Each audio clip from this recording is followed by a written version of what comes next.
अविनाश सुबह समय पर उठा नहीं तो संस्कृति को चिंता हुई।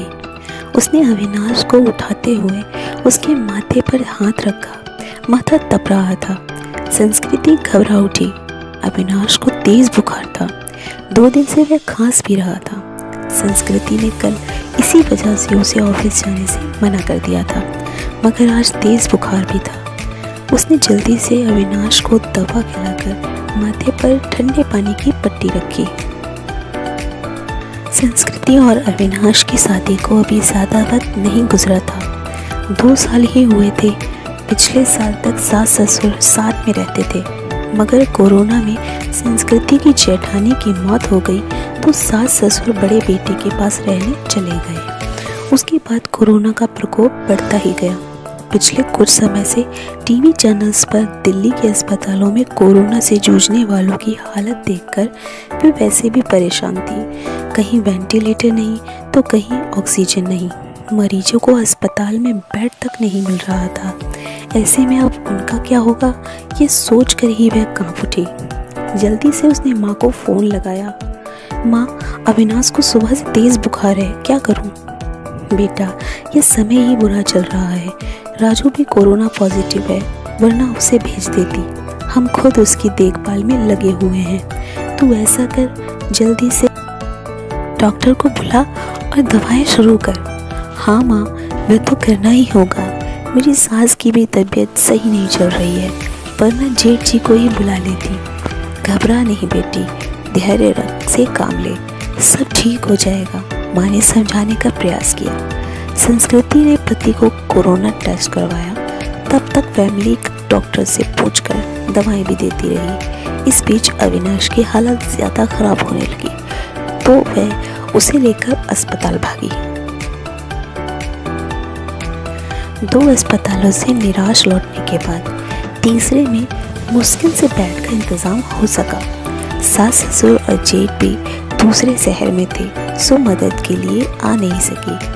वैसे भी दिल्ली में लॉकडाउन लगा हुआ था। रिश्तेदार चाह कर भी उसकी मदद करने नहीं आ सकते थे। आस पड़ोस वालों ने कोरोना के डर से दरवाजे बंद कर लिए। तब संस्कृति ने अपने दोस्तों को फ़ोन लगाया, पर सबने ही बहाने बना दिए। अकेली संस्कृति पति की सेवा में लगी हुई थी। अस्पताल में मरीजों की लंबी कतारों और मौत के तांडव के बीच किसी तरह संस्कृति खुद को बचाते हुए पति के लिए दौड़ भाग करने में लग गई। कभी दवा की पर्ची लेकर भागती तो कभी खाना लेकर, कभी डॉक्टर से गिड़गिड़ाती तो कभी थक हार कर बैठ जाती। उसे कोरोना वार्ड में जाने की इजाज़त नहीं थी। बाहर रिसेप्शन में बैठकर पति के ठीक होने की कामना करती रहती। उस पर पति की तबीयत अच्छी होने के बजाय बिगड़ती जा रही थी। उस दिन भी डॉक्टर ने पर्ची में कई दवाएं जोड़कर लिखी। वह दवाएं लेने गई, मगर जो सबसे ज़रूरी दवा थी वह नहीं मिली।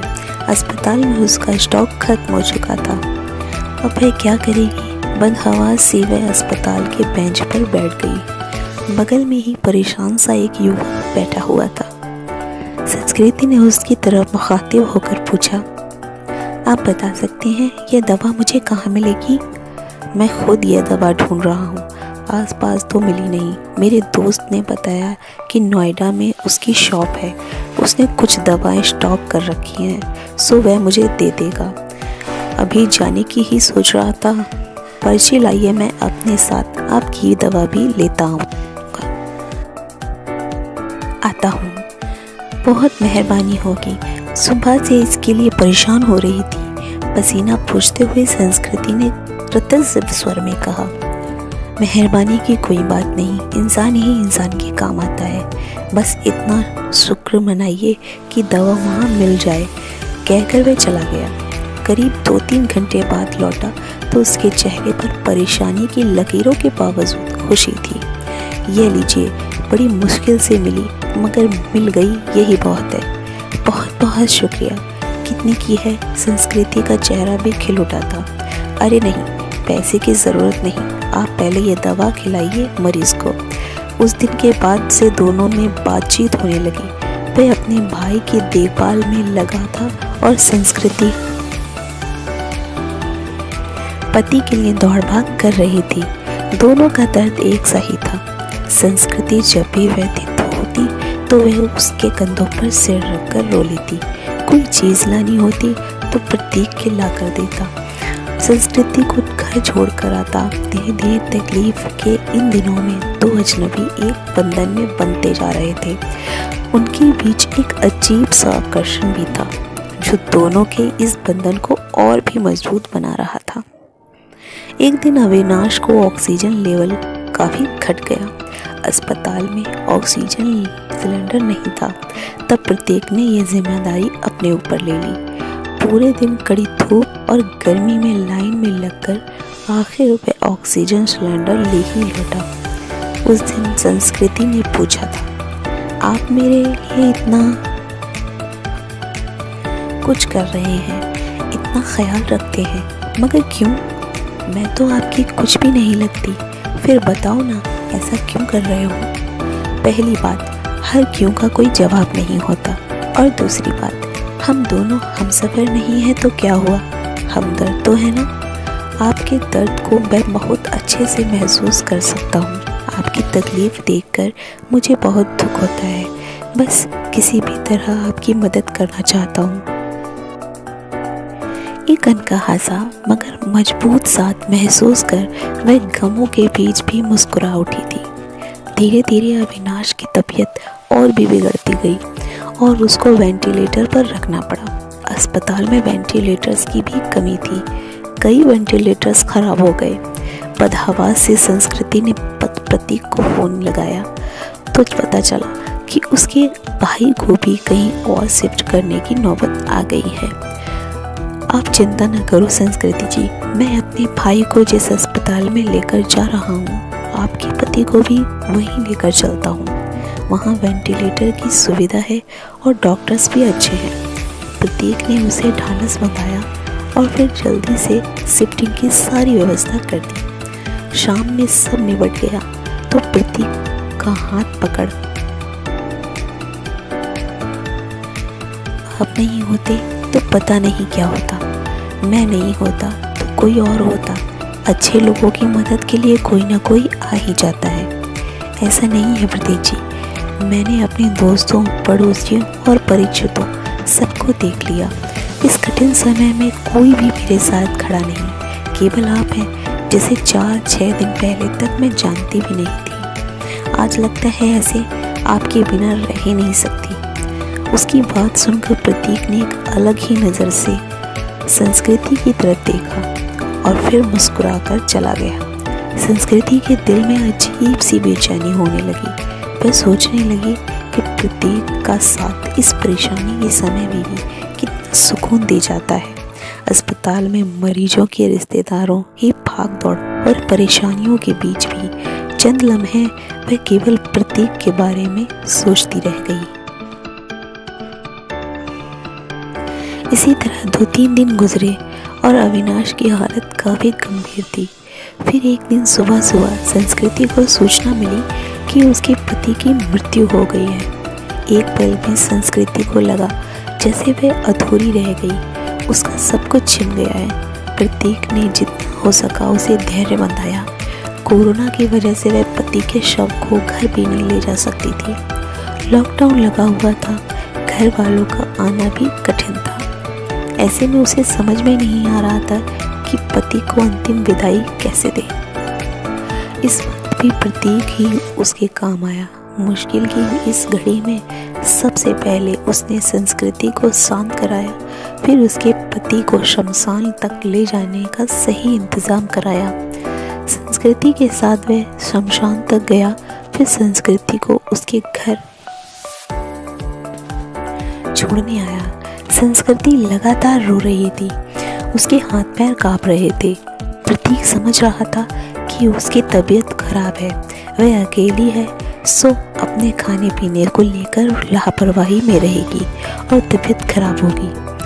तब प्रतीक ने हाथ पैर धोकर और कपड़े बदलकर उसकी रसोई में प्रवेश किया और सबसे पहले चाय बनाई। संस्कृति के साथ खुद भी बैठकर उसने चाय पी। फिर संस्कृति को नहाने भेजकर खुद दाल चावल बनाने लगा। संस्कृति को खाना खिलाकर उसके लिए सब्जी, फल, दूध आदि का इंतज़ाम कर और सांत्वना दे कर वह वापस लौट गया। 2-3 दिनों बाद जब संस्कृति थोड़ी सामान्य हुई और पति की मौत के सदमे से उभरी तो उसे प्रतीक की याद आई।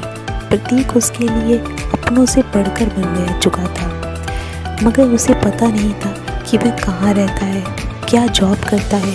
बस एक फ़ोन नंबर था। उसने फ़ोन मिलाया तो नंबर बंद आ रहा था। संस्कृति घबरा उठी।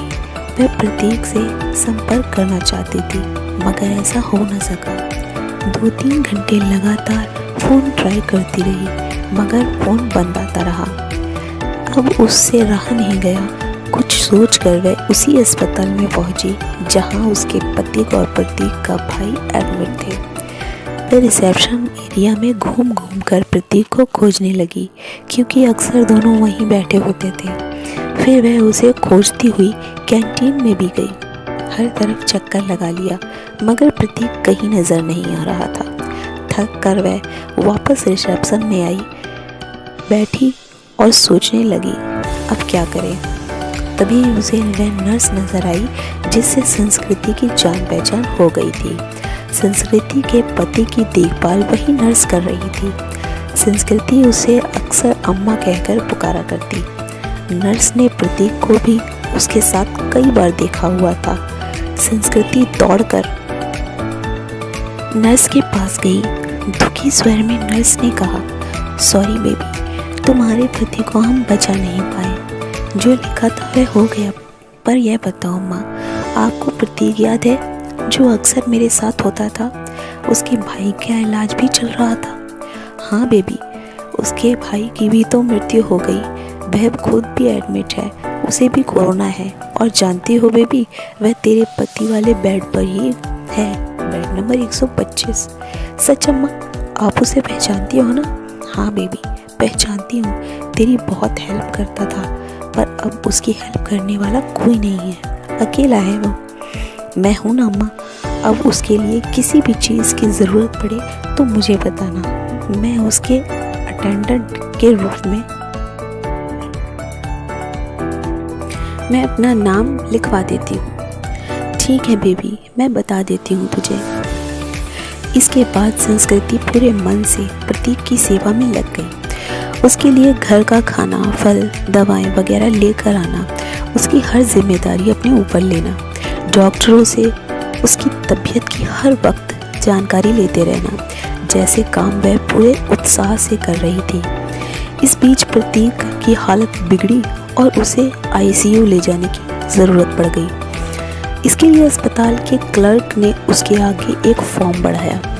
उसमें मरीज के साथ क्या संबंध है ये लिखकर हस्ताक्षर करना था। संस्कृति कुछ पलों के लिए सोचती रही कि वह क्या लिखे। फिर उसने उस खाली जगह पर पत्नी लिखकर साइन कर दिया। क्लर्क को कागज थमाकर वह खुद में ही मुस्कुरा उठी। 2-3 दिन आईसीयू में रहकर प्रतीक की हालत में सुधार शुरू हुआ और कोविड वार्ड से वापस शिफ्ट कर दिया गया। 7-8 दिनों तक लगातार सुधार होने की रिपोर्ट नेगेटिव आने के बाद उसे डिस्चार्ज भी कर दिया गया। इतने दिनों तक संस्कृति ने भी अपना खाना पीना और नींद भूलकर दिन रात प्रतीक की सेवा की थी। डिस्चार्ज वाले दिन वह बहुत खुश थी। उसने सीधा अपने घर के लिए कैब बुक किया और प्रतीक को अपने घर ले आई। प्रतीक ने टोका तो संस्कृति ने थोड़े शरारती अंदाज में जवाब दिया, मैंने फॉर्म में एक जगह ये लिखकर साइन किया है कि मैं तुम्हारी पत्नी हूँ और इसलिए अब मेरा और तुम्हारा घर अलग अलग नहीं बल्कि एक ही होगा। मगर संस्कृति, लोग क्या कहेंगे? लोगों का क्या है प्रतीक? जब मुझे ज़रूरत थी तो क्या लोग मेरी मदद के लिए आगे आए थे? नहीं ना, उस वक्त तुमने मेरा साथ दिया, अब मेरी बारी है। इसमें गलत क्या है? तुम थोड़े ठीक हो जाओ, फिर सोचेंगे कि क्या करना है। संस्कृति ने अपना फैसला सुना दिया था। करीब 10 दिन संस्कृति ने जी भर कर प्रतीक का ख्याल रखा। हर तरह से उसकी सेहत पहले की तरह बनाने और खुश रखने का प्रयास करती रही। संस्कृति एक संयुक्त परिवार से संबंध रखती थी। ससुराल में धन संपत्ति की कोई कमी नहीं थी। यह घर भी पति के बाद उसके नाम हो चुका था। पति ने उसके लिए काफ़ी संपत्ति और गहने भी छोड़ दिए। बस एक हमसफ़र की कमी थी जिसे प्रतीक पूरा कर सकता था। उस दिन शाम में संस्कृति ने प्रतीक के हाथों को थामकर कहा, जो बात मैंने अनजाने ही में उस फॉर्म में लिख दी, क्या हम उसे हकीकत का रूप नहीं दे सकते? क्या मैं तुम्हें अपने हमदर्द के साथ साथ एक हमसफ़र के रूप में भी स्वीकारूं? मुझे लगता है संस्कृति की अब यह बात कहना फजूल है। मतलब यह कि तुम ऑलरेडी मेरी हमदर्द और हमसफ़र बन चुकी हो। हम हमेशा साथ रहेंगे। तुमसे बढ़कर कोई और मेरा ख्याल नहीं रख सकता, कहकर प्रतीक ने संस्कृति को गले से लगा लिया। अगर आपको हमारी ये ट्रू लव स्टोरी पसंद आई तो लाइक, कमेंट और शेयर करना ना भूलें। और हाँ, चैनल को सब्सक्राइब करके बेल आइकन ज़रूर दबा दें ताकि आपको हमारी ऐसी ही ट्रू लव स्टोरीज़ और खट्टी मीठी कहानियों की अपडेट मिलती रहे। तब तक के लिए शुक्रिया। अपना ख्याल रखें।